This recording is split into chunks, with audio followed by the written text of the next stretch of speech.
వీరేంద్ర సెహ్వాగ్ తర్వాత ఆ స్థాయిలో ఆడే ఓపెనర్ గా పేరు తెచ్చుకున్నాడు శిఖర్ ధావన్. అయితే గత కొంతకాలంగా జట్టుకు దూరంగా ఉన్న అతడు క్రికెట్లోని అన్ని ఫార్మెట్లకు గుడ్ బై చెప్పేశాడు.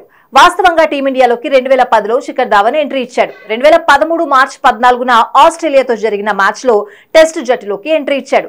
2018 సెప్టెంబర్ 7న ఇంగ్లాండ్ జట్టుతో జరిగిన మ్యాచ్ లో తన చివరి టెస్ట్ ఆడాడు. 2010 అక్టోబర్ 20న ఆస్ట్రేలియాతో జరిగిన మ్యాచ్ లో వన్డే జట్టులోకి ఎంట్రీ ఇచ్చాడు. 2022 డిసెంబర్ 10న బంగ్లాదేశ్ జట్టుతో శిఖర్ ధావన్ తన చివరి వన్డే ఆడాడు. 2011 జూన్ 4న వెస్టిండీస్ తో జరిగిన మ్యాచ్ లో టీ20 జట్టులోకి ప్రవేశించాడు. ఇక శ్రీలంక జట్టుతో 2021 జూలై 29న చివరి టీ20 మ్యాచ్ ఆడాడు. ఇక ఐపీఎల్ కెరియర్ విషయానికి వస్తే 2008లో ఢిల్లీ డేర్ డెవిల్స్ ద్వారా ఎంట్రీ ఇచ్చాడు శిఖర్ ధావన్.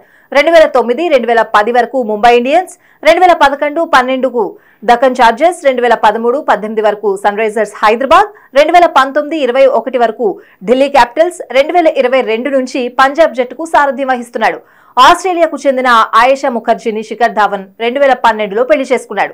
ఆమె శిఖర్ ధావన్ కంటే 12 సంవత్సరాలు పెద్దది. గతంలోనే ఆమెకు పెళ్లైంది. మొదటి భర్త ద్వారా ఆమెకు 2 పిల్లలు. 2014లో శిఖర్ ధావన్ ద్వారా ఆమె జోరావార్ అనే కుమారుడికి జన్మనిచ్చింది. 2019లో వారు తమ వైవాహిక జీవితానికి ముగింపు పలికారు. ప్రస్తుతం శిఖర్ ఒంటరిగా జీవిస్తున్నాడు. 2023 అక్టోబర్ 5న ఢిల్లీ ఫ్యామిలీ కోర్టు శిఖర్ ఆయేషాకు విడాకులు మంజూరు చేసింది. అయితే వైవాహిక జీవితంలో ఏర్పడిన ఒడిదుడుకుల వల్లే శిఖర్ తన క్రికెట్ కెరియర్ కు గుడ్ బై చెప్పాడని నెట్టింట చర్చ జరుగుతోంది.